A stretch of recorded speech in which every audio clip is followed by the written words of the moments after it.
Subtitling made possible by the Atchafalaya Basin Program, conserving, restoring, and enhancing America's largest freshwater swamp wilderness.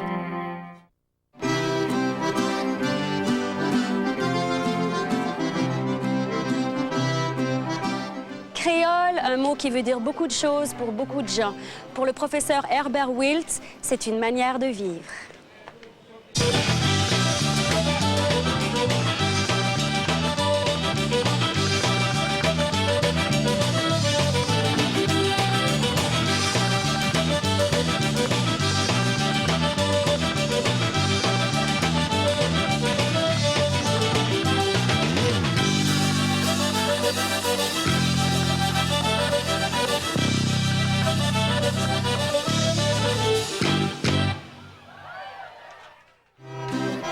Qui dit Louisiane française dit aussi créole. Professeur de langue, Herbert Wiltz est un des plus ardents défenseurs de cette culture. Natif de Pâques au bord du bayou Teche, Herbert nous invite à découvrir ce monde unique qu'est celui des créoles.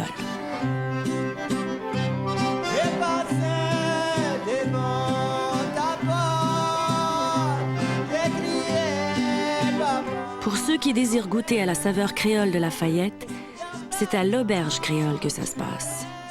Herbert aime bien prendre le café avec la patronne, son amie Ruby Henderson. Gâteau, merci. C'est toi qui l'as fait. Oui, c'est moi qui ai fait le gâteau. Et du bon café. Ah, le beau glaçage. Hey, ça va. Bien ça. Merci beaucoup. Merci. OK. Merci. Si on est ici avec toi, c'est parce que tu t'intéresses particulièrement à la culture créole ici. C'est bien dit. Je ne sais pas si moi, je suis très important quand même. Hein? Ah, ça, c'était pas une question que je te posais. La créolité représente peut-être toute une personne, toute leur expérience dans la vie, dès le commencement de sa vie. Bien des fois, on essaye de créer des définitions, de mettre les gens dans des catégories, mais c'est pas facile. Pour être un créole, ça veut dire j'ai les ancêtres africains. Mais bien sûr, il y a des influences africaines, des influences françaises, des influences des Indiens, beaucoup des influences qui me mènent dans la vie presque tous les jours. Il faut manifester toutes les actions dans son existence et pour vraiment comprendre qu'est-ce que c'est la créolité. Alors, qu'est-ce que ce sont que toutes ces actions-là? Qu'est-ce que sont toutes ces choses à travers lesquelles on affirme sa créolité? Par exemple, ce qu'on fait à la maison, la manière de vivre, ce qu'on fait tous les jours, c'est quelque chose qu'on a appris depuis longtemps, de sa naissance. Toute une sorte d'existence de mal ou pas mal. Comment faire les choses, comment agir vraiment. Un Américain peut dire, mais on fait la même chose. Hein? Mais c'est de l'influence, c'est de notre système, comment on gouverne un à l'autre, de ce qu'on fait et de ce qu'on ne fait pas. S'il y avait vraiment des différences à établir entre un Afro-Américain et un Créole de la Louisiane, comment tu verrais ces différences? Je ne vais pas éviter cette question, mais je vais répondre dans cette manière. Je crois que tous les gens qui estiment être afro-américains, sont les gens qui veulent peut-être diviser eux-mêmes d'un côté quand on essaie d'expliquer qu'est-ce que c'est un créole. Et le créole, ce n'est pas une race, mais plutôt la culture. Ça fait quand on parle des différences, il n'y a pas vraiment une limite ou des limites qu'on peut vraiment voir. Tu me dis que pour être créole, on n'a pas besoin d'être noir, nécessairement? Non, on n'a pas besoin d'être noir. Qu'il y a des blancs créoles, mais il y a des noirs créoles? Mais sûrement.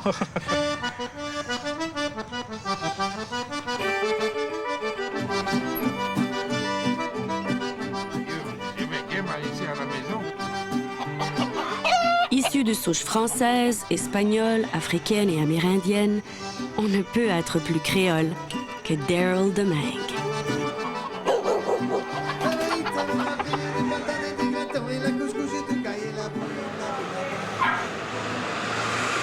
Ça dit, monsieur Eve? Monsieur, comment ça va, Daryl? Ça va, et vous? Oh, ça peut faire. Fait chaud? Ça fait trop chaud. Mais en parlant de toi, un peu là, on dit que toi, tu deviens de la culture créole. Ouais. Ça dit pour toi, ça. J'ai commencé à parler de la créole, j'avais, d'après moi, 8-9 ans OK. à parler créole. Avec des mondes de couleur, monde blanc. Toute ma famille. Toute ta famille Ah ouais. est comme ça. Ah ouais, parle créole. C'est le créole moyen cassé, là. Tu vois? Créole moyen cassé. Moyen cassé, il appelle ça. Mon gars courir. Ouais, mon gars, pour courir là-bas, moi, tu cherches lui, ou tu connais un différent, c'est un tas différent que les créoles. Et là, parle avec les blancs et les noirs, c'est. Il y a pour moyen, tu connais, casser l'affaire au milieu. Ça fait des blancs, des noirs parlent. Oh, créole. ouais. Et moi, devient, ouais. Et où tu deviens, toi? Moi, devient de Coundeville, Ah, le bord c'est de trop- Bayou. Comment tu as commencé avec les voitures? J'ai commencé ici il y a à peu près 12 ans passés. J'ai travaillé pour le chemin de fer après 30 ans. Après, j'ai travaillé du mal sur le chemin de fer. Moi, j'étais retard. Là, moi, s'est dit, ouais, je ne peux pas rester à rien à faire. J'ai dit, ouais, on va commencer à travailler sur les chars. Tu travailles 6 jours par semaine. Lundi jusqu'à samedi. Là, tu prends un repos le dimanche. Ah ouais. Dimanche, je joue avec les coqs. Oh, les corps. Ouais, dimanche, je joue avec les coqs. Ça te fait? Ah, mon aime battre Dieu. Tu bâti. Ah ouais, mon aime battre Dieu. Mais comment tu prépares les coqs pour battre? En commencement, tu prends un coq, la gigie en bas, tu prends le gigie en bas, tu prends tes deux dos et tu touches au bas là. Voilà, si le gigie a tombé. Si le gigie a tombé, voilà, c'est bon, il est paré. Il est pareil. Tu boxes avec un autre game. OK. Les deux games vont se mettre ensemble avec des gants sur les éperons. Ouais. Ça nous fait, après nous boxe, voir comment il est bon, les prendre des ciseaux, on coupe les plumes. Pourquoi tu as coupé? Pit cut. Oh, OK. C'est moyen comme un pit cut. Ton pit cut il est bien sur les pattes. Parce qu'il y a une plume qui reste. Et après tu fais ça, là, tu as commencé à travailler sur la table. Le premier jour, tu as commencé à 35 fois. Tu garoches comme ça, et là, tu galopes sur la table 35 fois. Et là, tous les jours, tu montes 5. You know? Aujourd'hui, on va au game. Ouais, on va aller jouer avec les games après-midi, après le jour. Après, tu aimes les games? Oh. Tu aimes les games? Oui. Ouais? Ah. Et ça, c'est ta Ça, fille? c'est mon fille. Quel âge as-tu? 7. 7 ans? Oui. Ah, mais c'est bon. Et tu parles français? Oui. Ah, tu étudies français à l'école? Oui. Ah, mais c'est bon. Tu aimes ça? Oui. Et tu parles ça avec papa, hein? Quand il revient de son travail, on parle français dans la maison. Ah, mais c'est bon ça. Tu peux pratiquer alors. Je l'avais montré quand on était jeune. 34 ans. Tu as commencé à parler avec elle? Ah, ouais, avec tous mes petits. Lui aussi m'a dit que tu as une fête. Quand sera ta fête? Août. Le 7 Le août. 7 août. Oh, tu parles très bien français. OK, man. On va se revoir.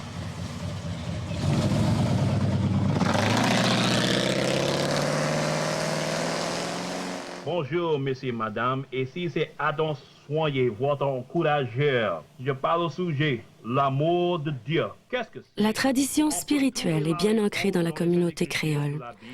À toutes les semaines, on peut entendre le révérend Adam Saunier à la radio de Lafayette. S'il vous plaît, les mots de Dieu qui nous donnent la réponse aux questions. Qu'est-ce que c'est l'amour de Dieu? Je te présente un bon ami, ça c'est Adam Saunier. Bonjour Adam. Bonjour, enchanté. Enchanté. Nous travaillons ensemble au lycée. Adam enseigne le français et aussi, on peut dire qu'il est prêcheur. Il prêche le mot de Dieu. Je pense pas qu'il y ait beaucoup de créoles prêcheurs en français ici à Ah, Lafayette. pas du tout. Le message que Dieu aime tout, c'est pour tout quelqu'un. Je crois que le monde français, on était oublié de ne pas attendre le mot de Dieu en français dans leur langage. Et c'est pourquoi Dieu a mis ça dans mon cœur, c'est de partager le mot de Dieu avec autant de gens que possible. Vous croyez qu'il y a beaucoup de gens qui écoutent? Oh oui, quand je vais à Walmart, il y a des gens qui, qui me disent « Ah, j'ai entendu ta voix dimanche à 7 heures. Ah, tu comprends français? Non. Tu ne comprends pas le français? Non, mais pourquoi? J'écoute quand même. Mais pourquoi est-ce que tu écoutes le mot de Dieu en français? Oh, monsieur, ça sent si bon. Si bon. C'est la gloire de Dieu et le Saint-Esprit qui attire le monde pour attendre le mot de Dieu. Français, anglais, espagnol, ça ne fait pas de différence. C'est l'Esprit qui attire. Le message va en français, mais peut-être Dieu donne la traduction en anglais. Seulement 2, 3 mots pour cette personne, pour sa vie à l'instant-là. Jésus est venu sur la terre pour avoir une relation personnelle avec moi et toi. Il veut nous parler. Connaissez Jésus comme Seigneur et Sauveur? Si la réponse est non ou vous avez de la doute, priez cette prière avec moi, s'il vous plaît. C'est Adam Soyer, votre encourageur. Gloire à Dieu. Mais voilà la madame qui vient, qui a fait les bons gâteaux, là. J'étais tellement absorbée dans la conversation que j'ai même pas touché le gâteau. Ah, bon. Nous sommes à l'auberge créole. L'auberge créole. On a commencé à jongler, qu'on s'est pu faire, qu'on va venir privé. Et ça, on a décidé de faire une place pour le monde coucher. C'était une petite affaire de tracas pour ouvert, mais ça restait derrière que cela a ouvert, mais il y avait un tas de monde qui voulait pas se ouvrir. Et pourquoi? Pourquoi pas? Je ne connais pas. C'est pas ça. Moi, c'était l'appeler la belle créole. Parce que c'était créole. Ils avaient de la misère avec créole. Oui. Le mot créole, avec tous les sens qui existent. Là. C'était dur, mais ça n'a jamais arrêté. C'est bon. Et est-ce que ça l'a ouvert? Donc, ça a été une lutte importante pour toi d'ouvrir l'auberge. Oh oui, ça m'a pris un an et quelque chose avant que ça ait ouvert. Il y avait des Blancs qui ne voulaient pas moi s'ouvrir. Il y a des Blancs qui ne voulaient pas que tu ouvres. Pas s'ouvrir, oui. Et ils ont fait un tas d'affaires pour pas moi s'ouvrir. So, tout que charge, t'es wrong. Ça ne voulait pas moi s'ouvrir. So, ça a eu pour jeter dans terre. Ça m'a dit, si ton parking lot est plus gros, pour 2 chats, t'es plus ouvert. So, j'ai acheté ça. Et il m'a dit que c'était pas pour moi. Et celui ça a eu pour la cour, il montrait les papiers. Et là, il m'a dit que c'était pas renregistré dans la cour, la moyenne c'était pour jeter. Even savait les papiers, il ne faisait pas comprendre. Même avec les papiers, il ne voulait pas. Non.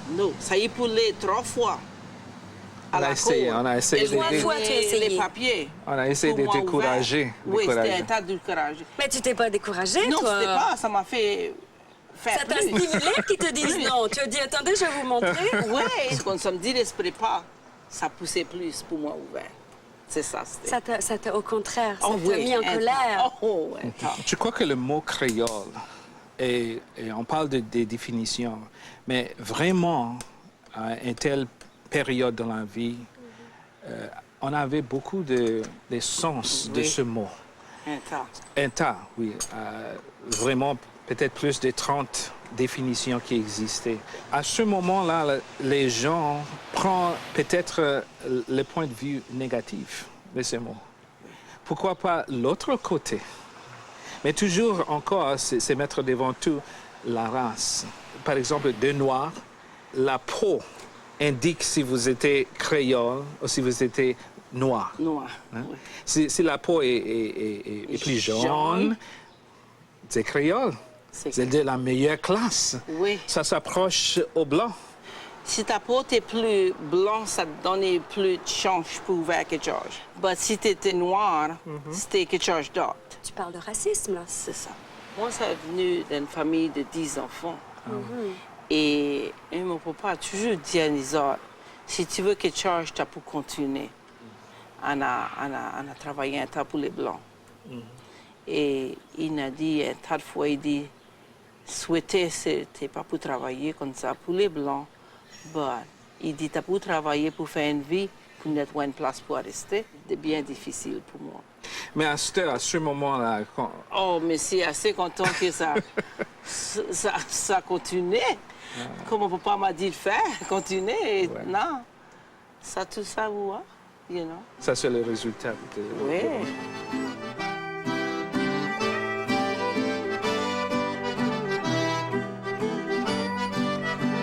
Les temps ont changé pour le centenaire Albert Shaw-Narcisse.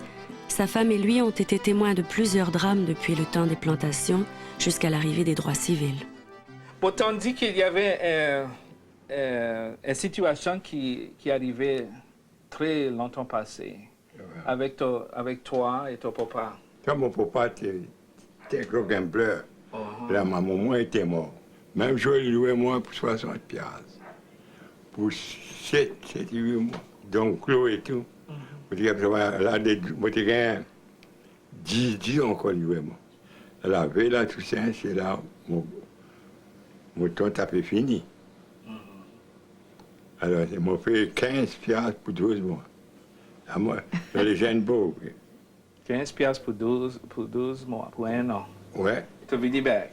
Moi, tourné, c'est mon papa. Toi, tu fais 92, n'est-ce Yeah. pas? Ah, OK. C'est bon, c'est un bon âge, ça.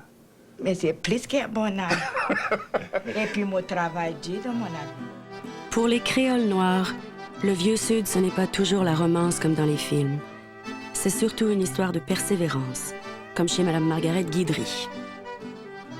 Mais merci, Mme Guidry, de nous inviter ici pour une tasse de café, de faire voir la cuisine. Laissez-moi présenter à Marie-Jo. Hein? Marie-Jo est avec nous aujourd'hui. Alors, Madame est-ce que je peux Guidry. serrer la main comme ça, là, du Mais- bout de votre grande table? Oui. Bonjour. Bonjour. Je suis content que vous avez Ben, mon Dieu, merci beaucoup. Le café est très bon chez vous. Madame Guidry, peut-être on peut parler du passé, de votre passé quand même. Tu as commencé l'école à quel âge? J'ai commencé l'école à l'âge de 5 ans. L'école, c'était dans une maison. Et c'était droit l'autre bord d'ici. Et on restait l'autre bord de la coulée, là. Et là, on marchait. Et ça, c'était une école pour les Noirs. C'était une école pour les Noirs. Après ça, qu'est-ce qui s'est passé avec vous? Well, j'ai venu à l'école. Il n'y avait pas de high school pour les Noirs, autre que à Paulboro, à Lafayette. Ça fait... j'avais tout le temps été... J'avais une tête dure. Dis-moi pas que je peux pas faire. Je vais te montrer que je vais faire. Ça m'étonne pas, et ça, madame. c'était dur. J'ai pleuré un tas de soirs. Parce que j'ai quitté pour aller, pour les voir rester, c'est ma grand-mère. Et là, j'avais d'autres parentage qui disaient, mais je vois pas au monde qu'en fait, tu vas pas à l'ouvrage, et puis tu n'as pas besoin d'aller à l'école, et tu n'as pas besoin de faire ci, tu n'as pas besoin de faire ça. Et j'ai tout le temps une tête dure. Ça faisait rester avec ma grand-maman 1 an. J'ai marché là pour aller à l'école tous les jours. Qu'est-ce que ça fait comme distance, ça? 2-3 000, comme 2-3 000. Et j'ai jamais manqué une journée. De high school, vous êtes allé à l'université? Les enfants noirs ne pouvaient pas aller à l'école. Les enfants noirs ne pouvaient pas aller à l'école ici à Lafayette, à l'université. À l'université, c'était difficile. Et l'été, une fois que j'ai gradué, j'ai joint, la fille a dit, je ne vais pas aller à Fort Riley, Kansas, moi seule. Ça fait dire à moi, dit, tu veux venir, moi? Je dis, oui. Ça fait, je me venir à la maison, j'ai parlé avec mon papa et ma maman. Et ma maman ne voulait pas, mon papa dit, c'est la seule manière que tu vas avoir opportunité pour voir. L'occasion d'aller voir. Les autres pays, les autres places. Les autres places. Ça fait, j'ai été. Je suis venue pour visiter. Ma maman dit, tu parles pas, tu ne vas pas tourner, tu ne vas pas. Tu vas rester. Tu vas rester. Et dans ces temps-là, une jeune fille, tu n'allais pas contre ça, ta mère ou ton père voulait. Ça fait que j'ai resté. Et j'ai resté. Et là, dans ces temps-là, ton ticket pour Freedom, c'était le mariage. C'était ça ton ticket pour Freedom. Tu te mariais. Donc, tu as rencontré un homme. Est-ce que tu le trouvais sympathique? Il pouvait danser. Moi, je l'aimais danser. Et En 1948, je m'ai mariée. En 1949, j'ai eu mon premier job pour enseigner l'école. En 1949-1950, j'ai commencé à aller à l'école. J'ai été l'été pour 9 semaines à Southern University de Baton Rouge. Et là, je me suis venu bien que j'ai travaillé. Mon beau-frère, il a dit à moi, tu ne vas jamais graduer parce que tu n'as jamais resté à l'université pour un année. Et je dis, mais j'espère, je dis, tu vas vivre, le bon Dieu va quitter vivre assez longtemps pour tu voir plus que 1 degré. Et il a vu pour voir que j'ai eu 1, 2, 3 degrés. Et un autre certification, partout. Et j'ai jamais manqué une journée d'aller à l'école. Herbert Wiltz ne manque pas une occasion de s'occuper du jardin de Raymond Vavasseur.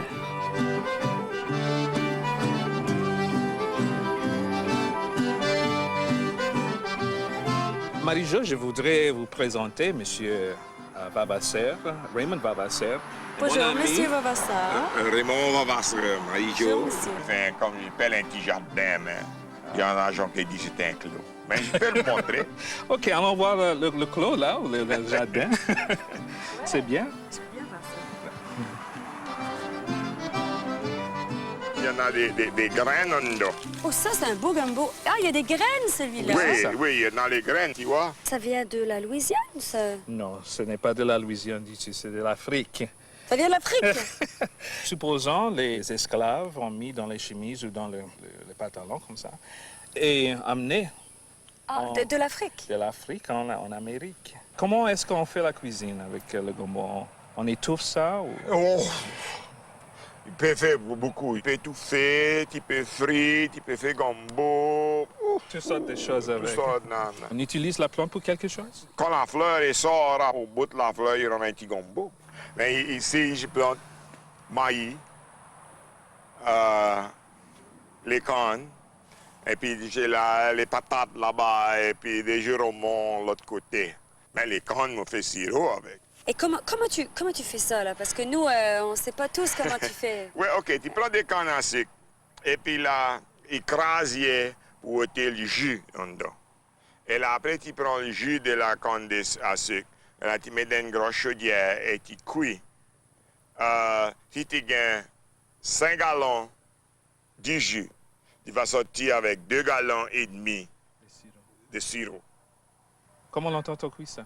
Ça tout dépend. 2, 3, 4, 5, 6 heures, ça tout dépend, tu connais. Est-ce que ça dépend de la qualité des cannes? Et oui, parce que différentes cannes vont faire différentes qualités de sirop. Tu connais notre signification des mots sirop? Je connais sirop pour la toux. Je connais. Qu'est-ce que ça veut dire, sirop? Nous sommes les sirops.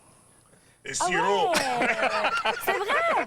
Mais explique-moi ça. Explique-moi. Un gars, c'est un beau gars. Un jeune homme, un homme qui est bien familier par les femmes. Un sirop. C'est un sirop. Oh, OK. Je suis bien entourée, là. Je suis entourée par du sirop ici, là. Tu viens qu'un mot que je n'ai pas entendu dans longtemps. On a souvent dit à Herbert Wiltz que le créole n'était qu'un dialecte bâtardisé. Mais au fond de lui, il sait que toute forme de communication est une langue. Pour la langue, tu es en train de faire quelque chose d'important, je pense. Tu es en train de monter un lexique. Oui, j'essaie dans ce domaine-là de faire voir aux gens, tout partout, que ce qu'on parle, le créole, est important. Le créole, on n'a pas l'écriture. C'est seulement une langue orale. Et bien des fois, on dit, oh, c'est une langue cassée, c'est une langue de la basse classe, c'est une langue dégoûtante, tout ça. Mais c'est une langue, donc je peux m'exprimer, je peux parler de mes idées, mes sentiments, et presque toute mon existence. Et pour toi, c'est la façon la plus immédiate d'exprimer des émotions? Je dirais oui. Je suis très confortable.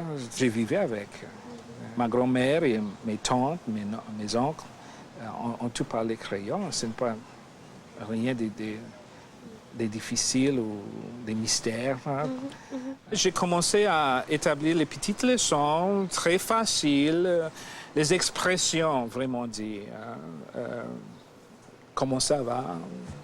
Ça t'a fait, à où t'allais? Les expressions qu'on utilise dans la communauté. Mais peut-être par ce lexique, je pourrais bien commencer à faire voir aux gens l'importance de la langue. Et ça, c'est les premières conditions qu'on peut bien réaliser dans le monde, dans la créolité, dans notre existence créole. Je crois que c'est très important pour valoriser la langue que nous parlons. C'est nécessaire de dire aux gens ce que tu parles vaut la peine. Ce n'est pas quelque chose qui appartient d'une classe, d'une race, mais des humains, des êtres humains qui peuvent s'exprimer très bien, leurs sentiments, leur existence. Et bien des fois, on ne comprend pas ça dans la vie. On met devant toute chose le couleur, mais il faut regarder derrière. Il y a l'existence humaine.